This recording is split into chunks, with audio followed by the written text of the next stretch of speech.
Assalamualaikum warahmatullahi wabarakatuh. Gimana kabarnya teman-teman? Semoga sehat selalu. Ketemu lagi dengan saya di channel Sandale. Terima kasih yang udah subscribe, yang belum subscribe dan baru gabung, sok mangga ditunggu. Diklik tombol merahnya supaya semakin semangat. Supaya saya semakin semangat untuk share video. Nah teman-teman, jualan sendal tidak seperti jualan kebutuhan pokok lainnya. Kalau di sekitar rumah teman-teman ada toko Madura atau toko Batak ya yang menjual kebutuhan pokok. Kalau sendal ini dia tidak setiap hari orang ganti sendal. Jadi kadang-kadang awal jualan tuh saya berpikir ya, emang ada yang beli ya setiap hari? Apakah ada gitu orang ganti sendal gitu? Lanjut apa enggak nih jual sendal gitu? Karena seminggu pertama itu sepi teman-teman. Kalaupun ada yang beli itu, ya dia berhenti tepat di depan toko, sendal anaknya hilang, kayak gitulah. Sifatnya masih, nah, kadang-kadang saya merasa seperti insidental gitu ya. Tapi sebenarnya Allah sudah tetapkan, Allah takdirkan bahwa hari itu saya jualan sendal saya laku karena ada yang berhenti di depan toko, sendal anaknya jatuh dan sebagainya. Itu udah jadi kuasa Allah. Nah kemudian setelah berjalannya waktu, setahun berjualan, ternyata memang teman-teman, kalau kita buka sendal, jualan sendal ya, kemudian kita display yang menarik, yang secara sendal itu terlihat dan modelnya bagus-bagus gitu ya. Ternyata ketika orang sering lewat dan melihat display sendal kita, mungkin ada keinginan, bagus tuh, beli kapan-kapan gitu ya. Beli kapan-kapan, nih sendal udah rusak gitu ya. Ini bagian dewasa nih, sendal udah rusak, udah perlu diganti, udah tipis. Nah, ketika ada 10 orang yang kapan-kapan, maka ada kemungkinan 10 orang itu akan beli. Cuma kita nggak tahu kapan-kapan. Nah, banyak orang yang berpikir kapan-kapan beli gitu kalau ada duit. Tiba-tiba orang yang berpikir kapan-kapan tuh ngumpul di hari yang sama gitu.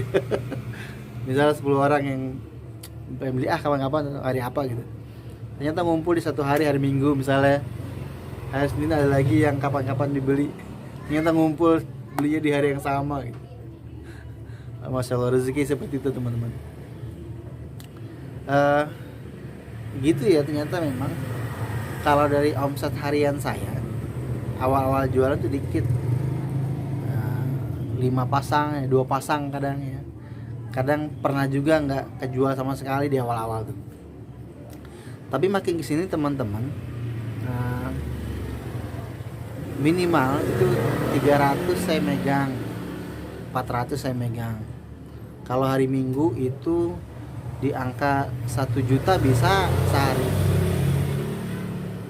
Kadang 1 juta lebih, 1.300.000 kalau lagi bagus. Kalau lagi nggak terlalu bagus, dari Minggu biasanya di bawah 1 juta, tapi di atas 600.000 gitu. Berarti memang setiap hari teman-teman ada aja orang yang Allah kirimkan untuk beli sendal di toko kita gitu. Walaupun sendal bukan kebutuhan harian ya, memang kayak beras ataupun minyak gitu. Tapi ada aja ya. Nah, kasusnya di toko saya itu kebanyakan memang sendal anak. Karena saya sering ngobrol, ngomong ke teman-teman semua melalui videonya. Anak-anak itu dalam sebulan bisa sampai kadang-kadang 4 kali ganti sendal gitu ya. Pertama biasa sendalnya hilang, kedua sendalnya diambil temennya, ketiga sendalnya dibuang-buang, atau keempat terakhir putus gitu.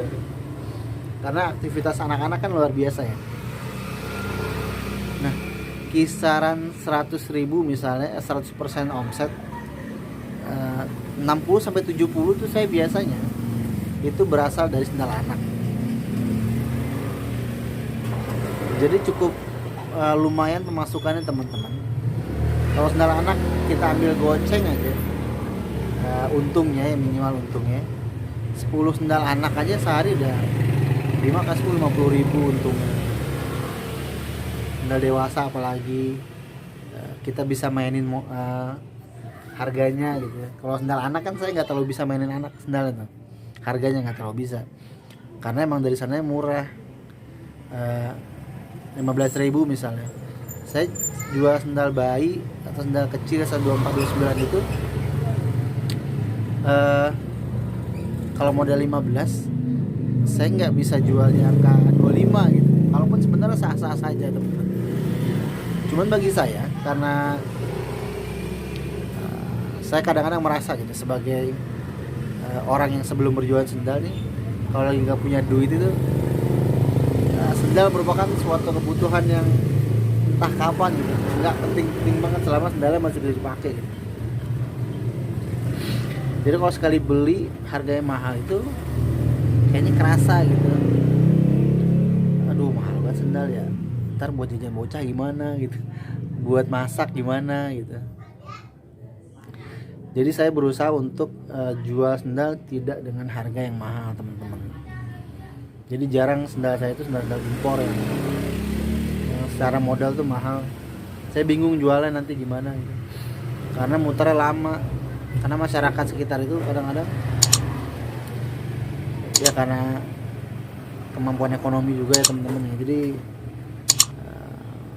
nggak terlalu, kalau sendal mahal tuh bukan nggak kejangkau ya, kejangkau sebenarnya, cuman lebih mikir ke kebutuhan lainnya gitu. Jadi mendingan cari yang murah-murah aja lah, nggak apa-apa untungnya dikit tapi muternya cepet. Jadi gitu teman-teman, apalagi teman-teman kalau jualannya punya posisi yang strategis ya, di pinggir jalan gitu, yang memang orang sering lihat display sendal kita gitu ya, kapan-kapan beli, kalau ada peluang untuk mampir gitu. Jadi gitu teman-teman, sedikit share dari saya, semoga bermanfaat.